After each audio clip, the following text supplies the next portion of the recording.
Good morning, students. So today we will be starting a new chapter, that is lines and angles. That is our chapter 5th. So let's learn first of all some of the basic concepts of this chapter, lines and angles. Now we have in class 6 also we have discussed this point, so we will only revise the above 5 points, like what are actually these. Okay, first of all for point. Now for point it's very simple, like if I am putting a dot here, so this is my point. So what does a point does?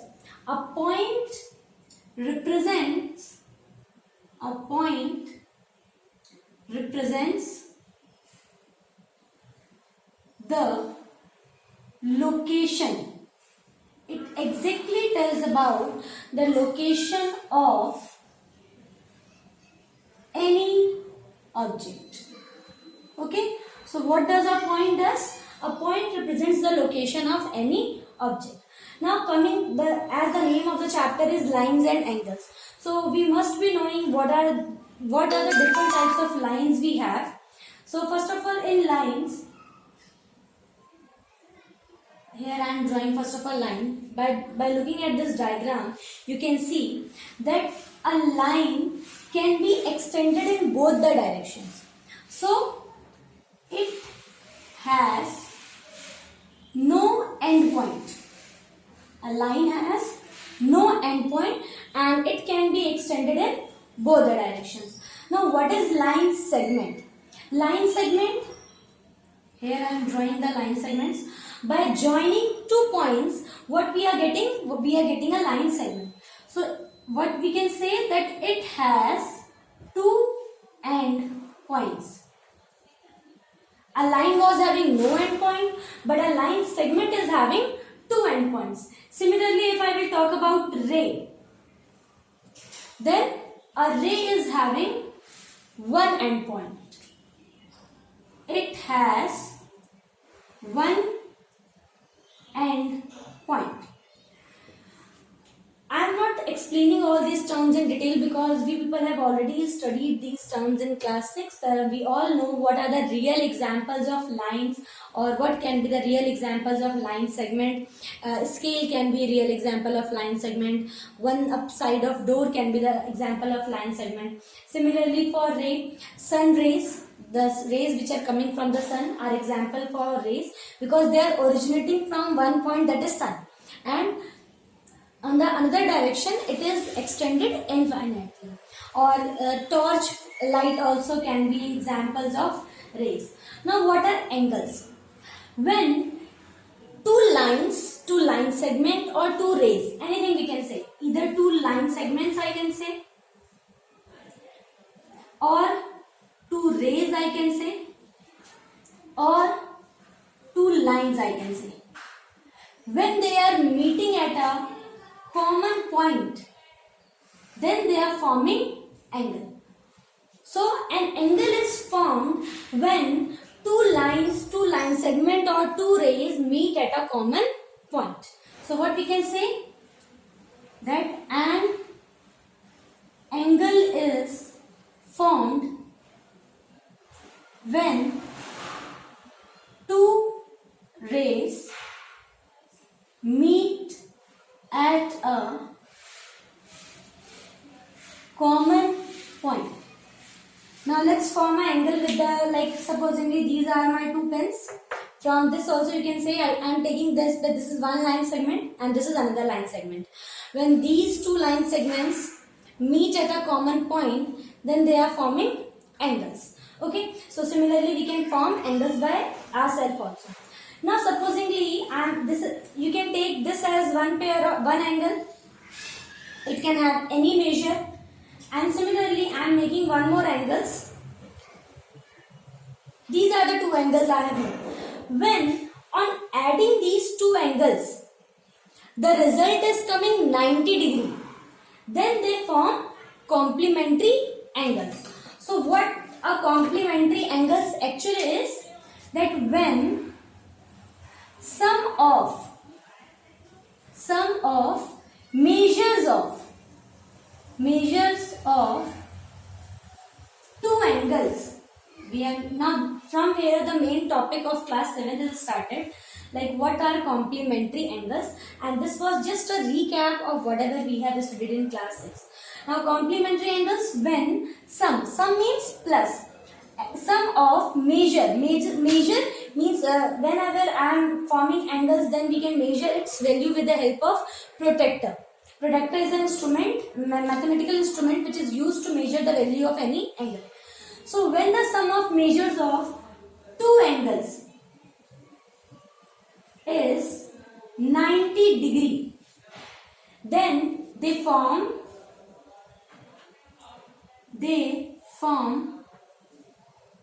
a pair of complementary angles. Complementary angles you all have understood well. Like when adding any two angles, when I am adding the value of two angles and the result is coming 90 degree, then those two angles are forming a pair of complementary angles. Supposingly I have been given one angle 30 degree. Now I have been asked that what is the complement of this angle. Now what should I add in this 30 degree? What should I add in this 30 degree so that my result becomes 90 degree? So the answer is very simple. You will say that it is 60 degree. So what I can say that 60 degree is complement of 30 degree, or in other words I can say that 30 degree is complement of 60 degree. So they both are complement of each other and they both togetherly form a pair of complementary angles. Similarly are supplementary angles.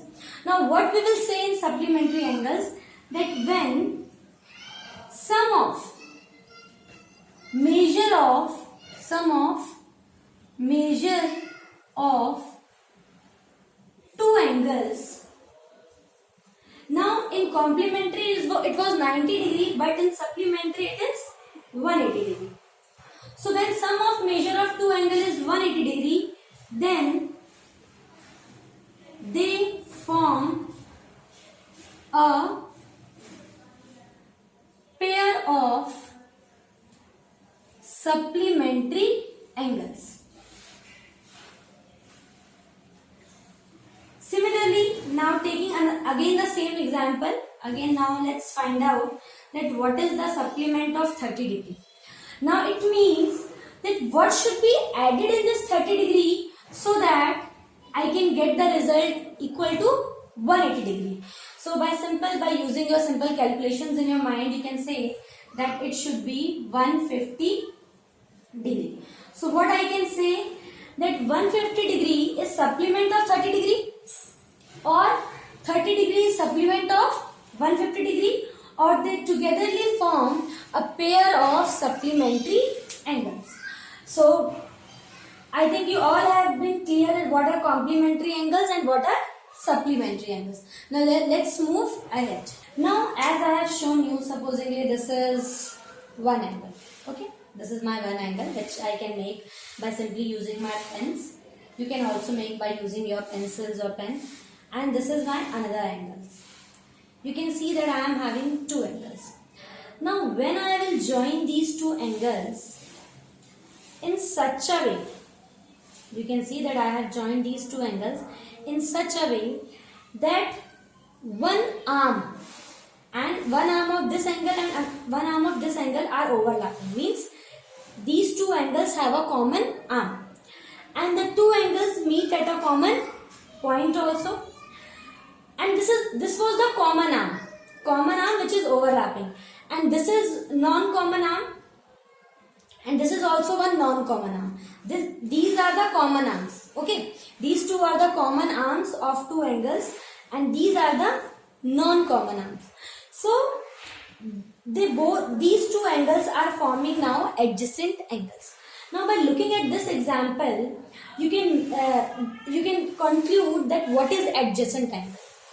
Adjacent angles, when two angles have a common arm, first thing, and when the two angles have a common vertex, this is the second important thing, and the third one, that the non-common arms should be on the either side. Either means one arm should be on left of this and other should be on right of this. So the non-common arms should be on either side of the common arm.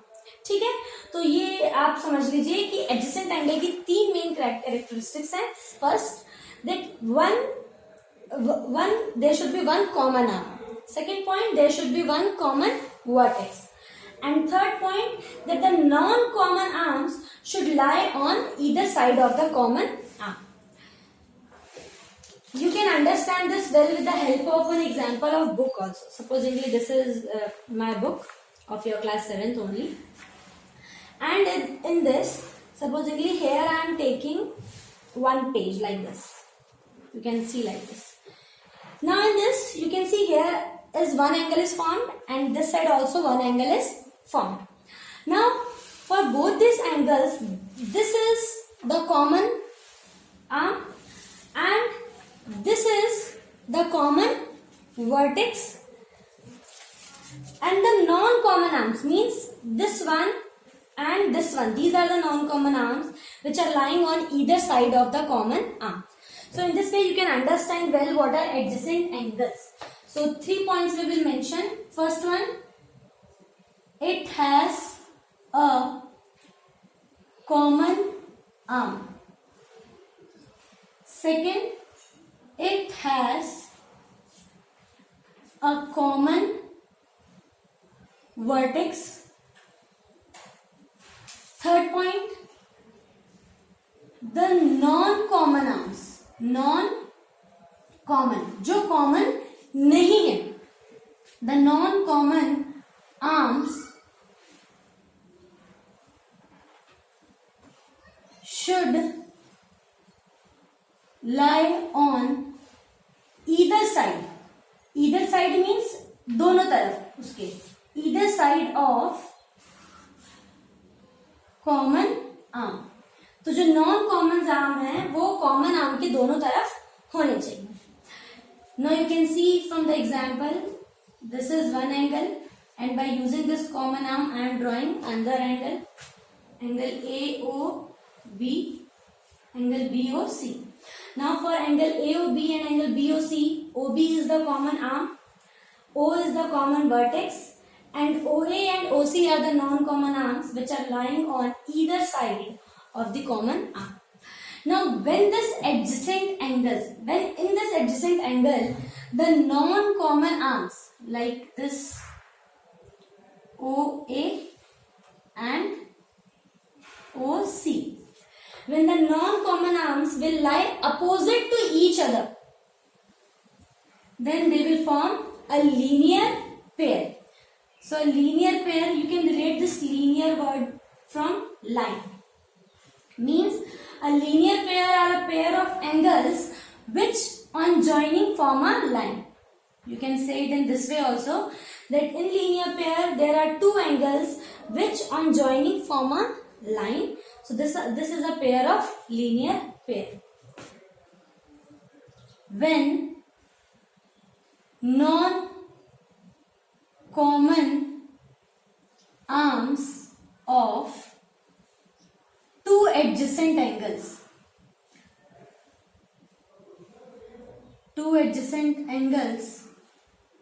form a line, then they form a linear pair.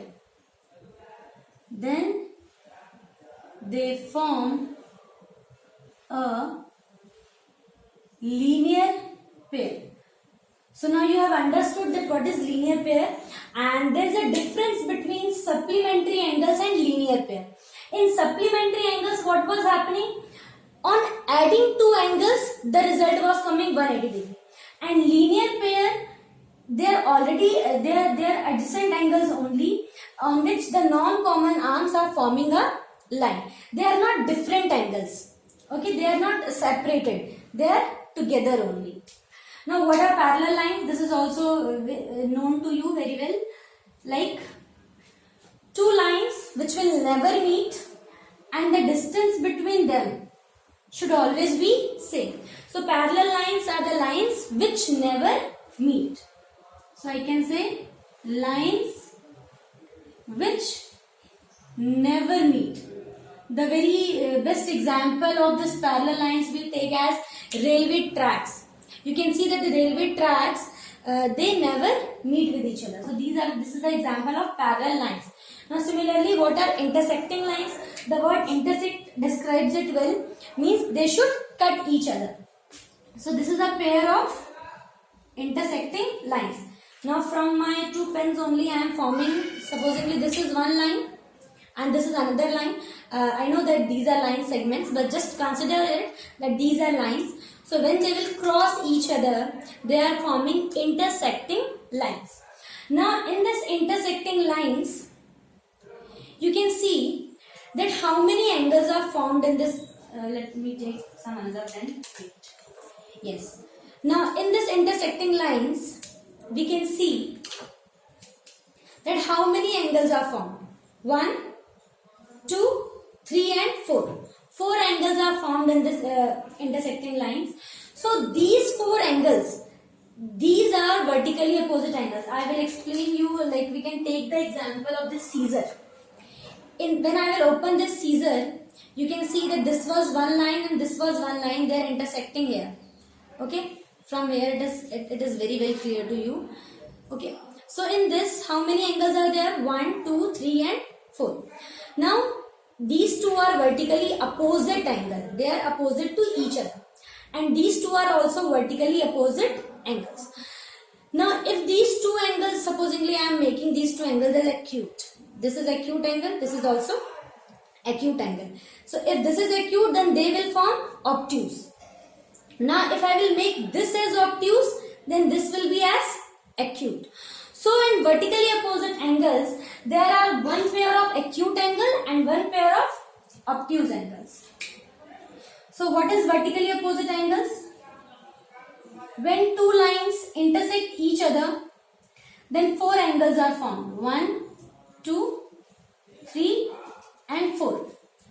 And these, in this, angle 1 is equal to angle 2 because they are vertically opposite angles.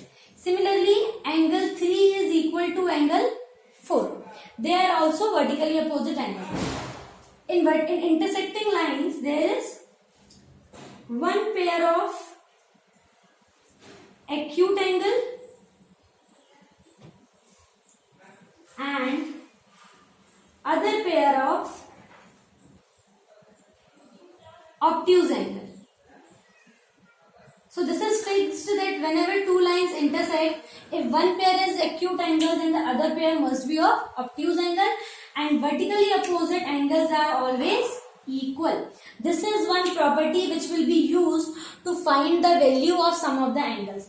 For finding the value of any angle, we will be using mostly these two properties, linear pair and vertically opposite angles. So whenever you will see a line, then they are linear pair. If this angle is given to you, then you can form this angle. In linear pair, also the sum is 180 degree.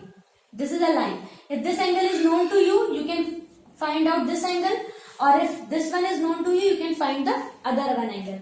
Similarly, in vertically opposite angle, supposedly if angle 1 is known to you, then you can find the value of angle 2 because they both are equal. They are vertically opposite angle. And angle 1 and angle 4, they are forming linear pair. Similarly, angle 1 and angle 3 are also forming a linear pair. You can see from here that 1 and 3 are forming linear pair. They are forming a line. Similarly, 1 and 4 are also forming a linear pair. They are forming a line.